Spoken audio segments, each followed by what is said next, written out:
Hello everyone, this video will be about how I go about putting in flocking material inside the club's 8-inch Smith's Cassegrain telescope. When you get your flocking material, it comes in a small tube, and there are different lengths as you can get and widths, but it comes in the tube and it's reversed roll, meaning that the flocking material is rolled toward the inside.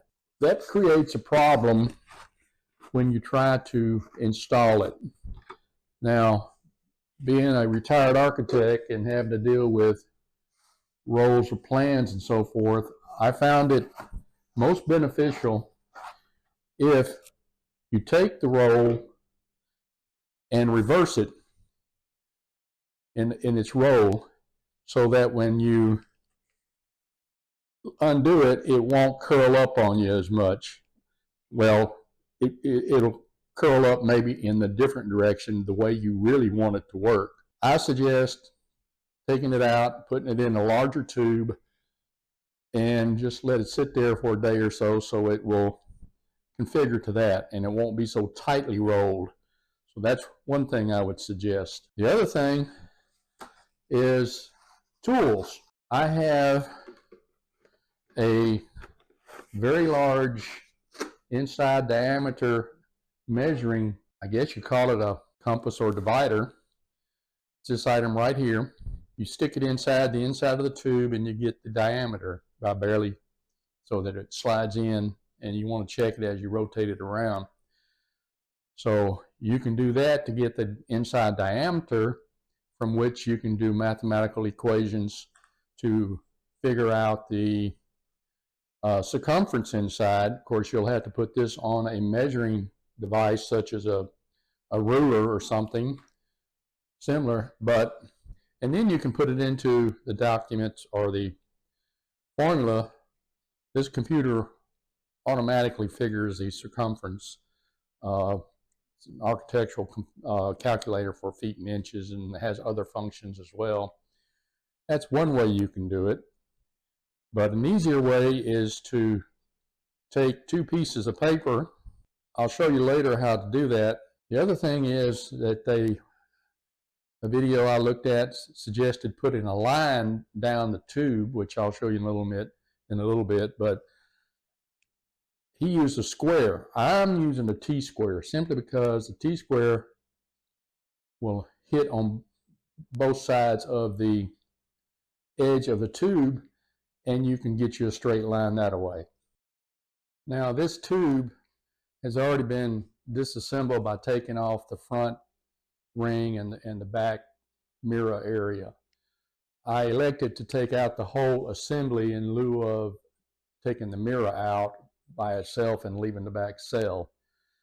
Of course, you mark a lineup item on your cells, front and rear, and also you align your corrector plate on the front with a marking so that you get it back at the right position. This is the mirror cell that was on here like this, and it was a little difficult to take off because this telescope probably hasn't been disassembled in a long time. I had to actually leave the front cell. Here's my alignment paint right there. I had to put a block of wood here. It's a fairly long piece of wood, and the front ring was back on. I had to put the front ring back on to have something to hold on to, and I was able to hold on to the front ring attached to the tube with its bolts and nuts, and still was able to hammer the piece of wood with a hammer to push this back so it would come out. And it was a bit of a chore, but I was able to get it out. And I had also already put 3-in-1 oil down around the perimeter of the circumference to get into there and hopefully loosen things up, and that helped. And then I went and cleaned the mirror, and take your mirror away from where you're working. Now the way the T-square works, put it in there like that, and you can see that it's squared up, and then I drew my line. So I have a straight line that's perpendicular to the tube inside. Now I'm going to show you how I got the circumference with using two pieces of paper. First, I lined up the paper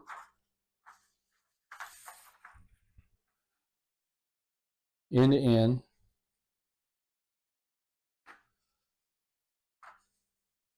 like that. And then I use painter's tape to hold them together.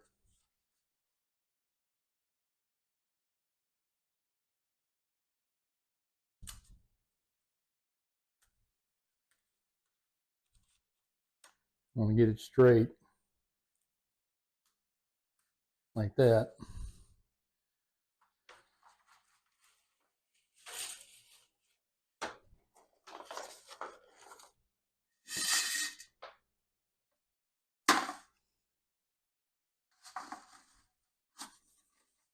And you want to make sure that you get it out, completely out to the side. It might be a little tricky, but you can do it. But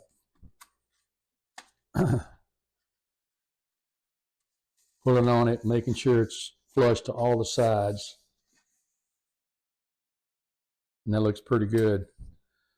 And you just come in and you put a piece of tape on that seam, or the last overlap right there. And there again, you want to get it straight, as straight as you can. It's not exactly straight, but then you can take the paper out. And don't crease the back side of this paper, just where this piece is here. Take this over and pull it tight, and then crease it. And then you come back with a letter opener and cut open or remove along the seam, and then you'd have the exact length of your paper.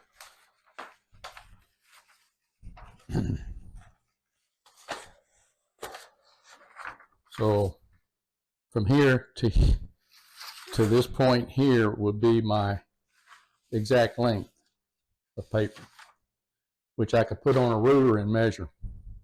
Now the flocking material I purchased came from Scope Stuff, and this material is used by NASA and the military around their cameras. It's highly recommended to be used as flocking material for your telescope.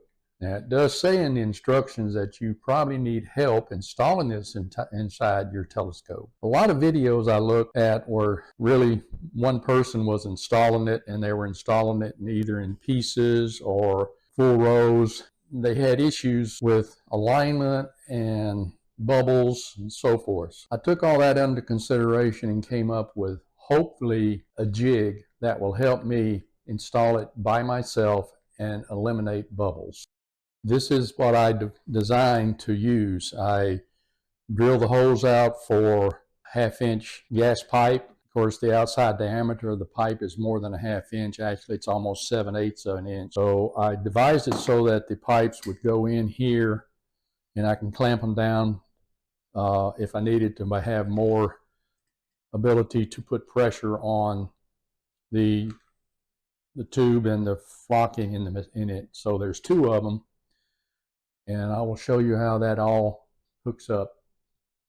Now what I've done is I clamped down the jig to my countertop and have it equally the distance from the edge, and I have the tube between it, and the tube sides are touching the wood blocks. Now it's a matter of putting in the pipes, and what I'll do is I'll move this out of the way to put in the first pipe, and then roll it back on top to put the other pipe inside the tube.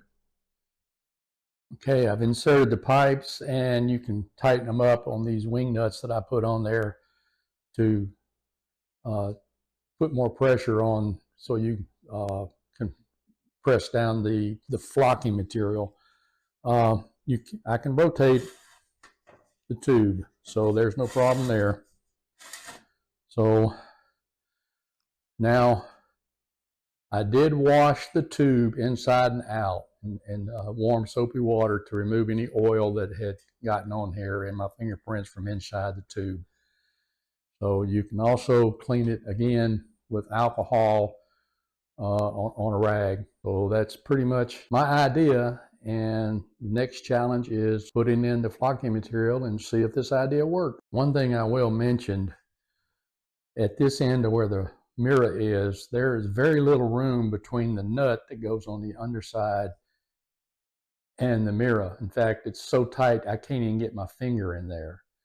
I did use a little small open-end 1/4 inch wrench to hold the nut as I unscrewed the bolt.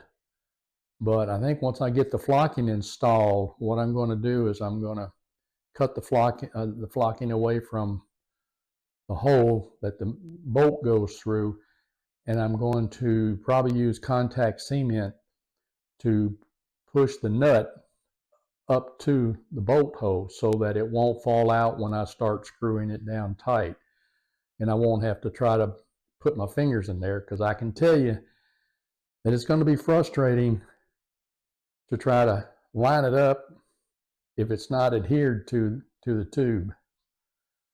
And I don't know why there's 2 holes here. I don't know if somebody went in this club telescope and couldn't line the holes up and decided to drill new ones. But I am going to adhere the nut to the inside, and so it won't be falling around as I try to screw it in.